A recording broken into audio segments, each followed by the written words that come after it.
Welcome to FourTen Podcast. Thank you, man. I'm your host, Gio. Austin Heid. Yes. Pleasure. For those that don't know, he is the founder of Bowleys Athletics, Goalkeeper, which we'll dive into that here in a moment because we got to talk. You know, we're talking amateur footy. We're here. Thank you for coming out and making your journey up here. Tell us a little bit about Bowleys. Well, first of all, thank you for having me. That got a really nice setup here. I love the classic jerseys, man. Humble. But I'm really excited to be on this. The boys have been listening. The boys on my team have been listening to the FourTen podcast, so being a part's great. But me, I'm Austin Heid. I'm from Bowleys Quarters, Maryland, founder of Bowleys Athletic this past year. And tell me about Bowleys, right? Like you guys are a team that played in Major. I was going to call it Major Maryland. I'm going to cut this. Everyone's the same way, yeah. I'm going to cut this because no, I'm kidding. So Maryland Super Soccer League Division 1 or Division 2, Division 2 got promoted into Division 1, but we'll talk about that here in a second. But tell me about Bowleys before it became a Division 2 team. Okay, so Bowleys was kind of just an idea over the summer months this past year.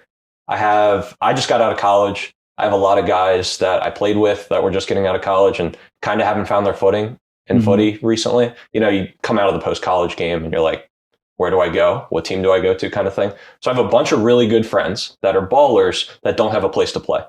So it kind of just made sense to bring everyone together on this team. Bowleys itself, I'm from Bowleys Quarters, Maryland. It's a little community on the Chesapeake Bay in Baltimore County. So I was like, you know, growing up, this place, it's a great place to be, but it doesn't really have anything to like stand behind.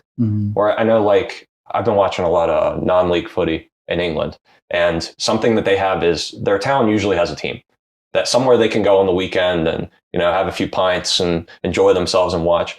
I wanted to bring that to my hometown. So we're starting to get a little bit of momentum there, but that was my main reason for creating it in my hometown, was just to try to bring some spirit to it, you know, because I want to create that kind of environment in the semi-pro game here. Now, obviously, this is not at all on topic, but is the goal to like eventually get like the teams to play in Bowleys and do? Oh, that's 100%. cool. So I know with the Super Soccer League, the way Noah has everything set up is brilliant, and he runs a really smooth ship. I would love for us to be able to play there. And we'll get into it later on when we talk about like the Slancha game this past year. Yeah, right. Because we actually got a home game this past season. And it was like a crazy learning curve for us, but it was a great experience, and I would love to have more of that. So that's the main goal. So I totally dropped the ball here. I forgot to tell those that are listening and tuning in to subscribe, like button, comment, all of the things, because DMV Sports Media is where it's at. But we're talking Bowleys, right? We're talking Bowleys. We're talking about the team. Obviously, you guys just got promoted into Division 1. What was that season like, right? Because like game 1 was a very different feeling than the last game. 100%. So talk to me about that. Okay, I mean, like I'm a player, and I'm also kind of managing from the side. I mean, we have a head coach, but like managing the ins and outs of the team. Right. So first game was just pure anxiety. Like I wanted to be with my boys, but at the same time, I'm like, are we going to have kits in time? Are we going to get sponsors? Are we going to, you know, have a full team ready to field? So after that first game, kind of broke the ice a bit. All the guys started getting to know each other. And this season has been some of the greatest moments I've had playing footy in general. And I've played at a lot of different teams. I've played, you know, UPSL. I've played Division 3 in college. And this has been one of the best experiences of my life. So starting on game 1, we ended up winning 2-0, I think. And that kind of smoothed things a bit. We got our toes wet. We understood, you know, what this league was going to take. And by the final game, we went 10-0 in the season. And it was just like pure elation. Like this idea that came together over the summer has finally, like in the span of a few months, has culminated in, you know, a trophy. So, which is really awesome, right? Like your first year, you get a promotion. Your first year, you get a trophy. That puts a little bit of hair on your chest, right? And now you feel like you're going to get up to Division 1, which I want to get into that here. But first, on a personal side, right? As a goalkeeper, right? As these games start piling up, and you're 7-0, 8-0, oh my 9-0. days, yes. How does that? You're feel? getting my heart pumping again, like just thinking about it. But I'm like, so The thing is, I assembled this team and like we started bringing guys together, and I realized just how good our back line was. So I say that there was pressure, but the guys in front of me, like Stephen Copeland is a name you're going to hear a lot, Division One. Ryan Kreider, these guys, Chris Yoakum, another one who's been around UPSL, MSSL, just lockdown. We gave up, I think, 3 goals all season, and Impressive. but that's like I don't have to do too much. I would pull up with like a save or two here and there, but otherwise those guys were locked down. So we started feeling a little bit like, oh, this could go 10-0. Like this feels really good. And we were trying not to look at it that way, like just take it a game at a time. But you know, it's all going to come to that. So this is, I don't know how you're going to answer this, but I think this is going to be a fun topic. Was the 10-0 more important than the promotion? No, absolutely not. Fair enough. It came to that. Like we got promoted, I think, in our 7th game. So we went 7-0. That clinched promotion for us. That clinched the top of the league. So after that, we were like, we want to finish the season as strong as we can so that we have momentum going into Division One. And what that meant was, can we get 3 more wins, finish out the year 10-0? Right. And so, but promotion was ultimately like the main goal. So you mentioned a game against Slancha, right? Tell us about that home game. So the home game against Slancha, that was a really, really cool opportunity, and it got a chance for us to make our name locally. So that game, I didn't know what to expect because, you know, we're pretty new to this. We're a new team in the area. We had like over 100, 125 people show up live to watch this, like in person. I was like blown away by that. Walking out on the field, I'm like, this feels like bigger than a college game in a way. So having those people lining the sidelines really, really spurred us on.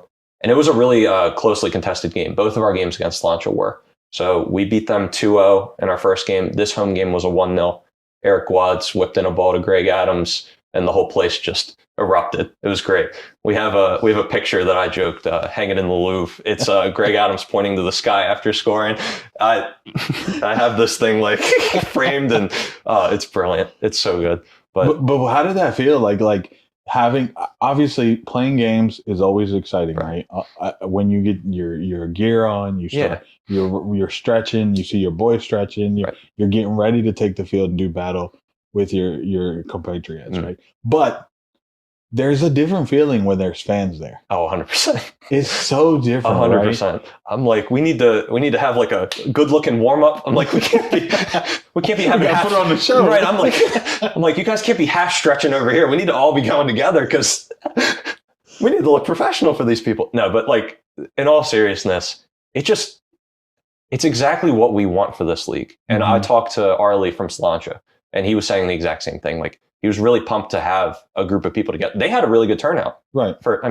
Say it's an away game. We're all kind of in the same area, but like they had a good turnout. We had a good turnout, and it just made for a 10 times more exciting game.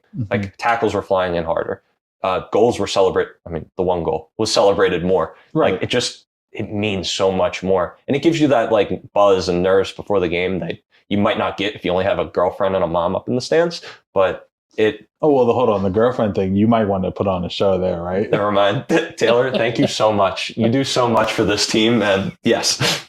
Anyways, but yes, like having all these people there, it just means more, you know? Right. No, I hear you. It adds to the environment. Yeah. You feel like you're electric, and I get it. So you talked about, Slancha also having a turnout. How far are you guys apart? So Slancha's based in Fells Point, Maryland. We're in Bowleys Quarters. It's about 20-minute drive. So as far as that from where you normally play, which is Milford Mill? So from Bowleys Quarters, Milford Mill is about 40 minutes.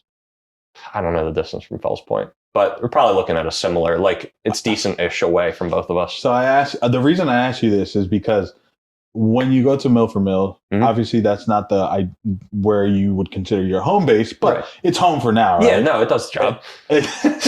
But do you guys get fans to travel up there? We have a bit. So it's mainly like people who have an attachment to the players. So like my family comes up. I know a couple people like just a couple of players on the team that have like moms and dads and girlfriends and cousins that come out. Yeah, but moms and dads, girlfriends and cousins that come out, and it's 15 to 20 of you guys. That's huge. It starts adding up. Exactly, it's huge. So that like the first game that we had at Milford Mill, I'm like, again, I don't know what to expect from this. I've never done this before, but I was just blown away that we have like, a good majority of the stands is our team. So that means a lot. And we also sold a few jerseys beforehand, which when you see like a sea of gray up in the stands, that meant a lot too.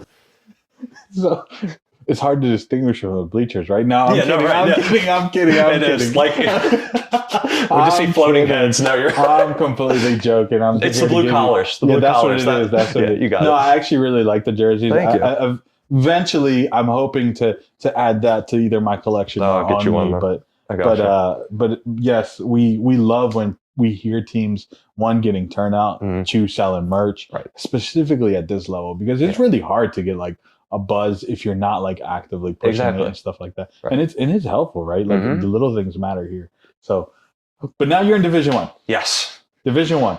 I don't know what kind of pressure that comes with it. I don't know if organizationally it adds pressure, because like now you're expected to operate at a next level, right? Well, what does that look like for you guys?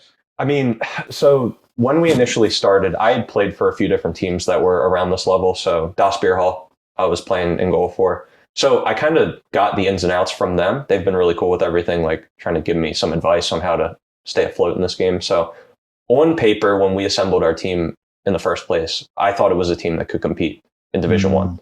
Now that we've been through this season, we picked up a few more guys, a few talented guys that are really going to bolster our team, whether that's starting or coming in off the bench.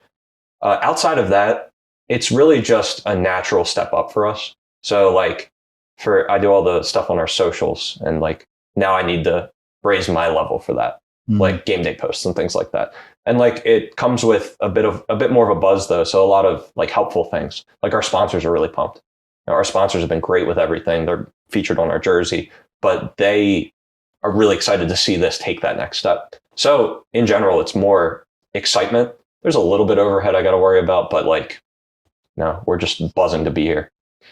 I mean, I'm excited to see you guys take Division 1, right? Like there's a lot of teams. You mentioned Das Beer House, Steel Pauls of the worlds, the kickers and stuff like the historical side, the kicker. So there's a lot of teams I think you're going to face that are going to be very interesting and very fun matchups.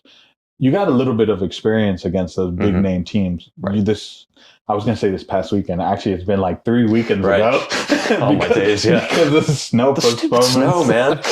I can't do it. You guys played Christos, right? Yes. What was that like? Tell me what that experience was like. All right, you should have seen our group chat the weeks leading up to this. So I'm big hyping this up, and I'm like, this is going to be, it's our biggest test as a team yet, because they've been around for God knows how long. They've been at the top of the game. They're in USL 2, and I didn't know how to prep, because I'm like, I know they have like an open team and they have a main team, which is mainly like Division 1 college guy level. Right. So we were just going in and we're like, let's set up well and let's show what we have. And going into that game, I think if all the boys, we were hoping that we could squeak a result.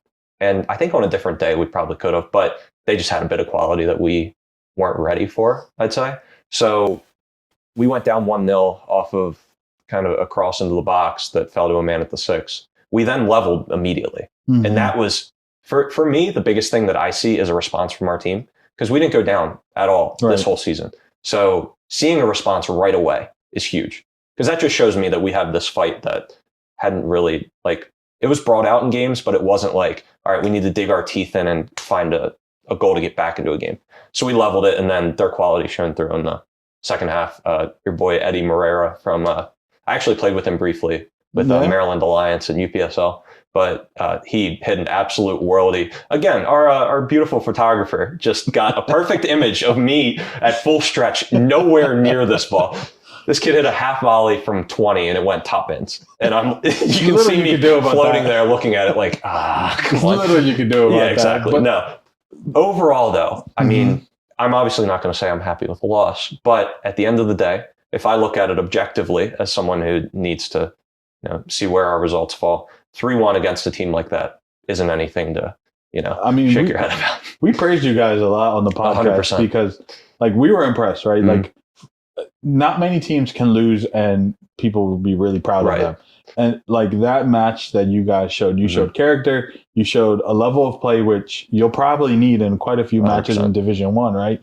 Where it's like you need to perform at that level. Now you know where the competition is, you know where you can be because you've proven it. It's just being consistent, right? So we're really excited to see you in Division. Or at least I am. I don't know about no. I'm kidding though. But I'm really excited to see you in Division One. What can we expect from the club? Like obviously we have Division One. You guys are prepping to elevate your outward reach to your fans, the obviously the level of play you guys are looking to raise. What else can we expect? What is the future for Bowleys? I mean, I think we're still trying to figure that out. And that's kind of the beauty of being in this position where we've only been at this for a couple months is this is our first time doing things. And I think promotion was kind of proof of concept for us. Like, dang, we're in this. You know, we're not getting blown out. We're in a position where we could really take this thing farther. And I think every guy on this team is united in the fact that they want this squad getting as far as humanly possible. I don't know what that means. I don't know if that means, you know, pushing on in Division One and then looking farther into like, I don't know, Open Cup and things like that, trying to compete more in these cups in the winter and things like that. But outside of that, in Division One, I think the main goal is to win. And I'm saying that with knowing that there are a lot of really good teams in this division. I've played against Steel Pulse. I've played with DOS. I've played against the Kickers. I know what we're coming up against, and I absolutely respect that. But it also just shows me that these guys are at this level, and we need to get there. And I think that there's no doubt in my mind that the guys on this team are able to reach that level. It's just a matter of, can we put ourselves in the right position to do that?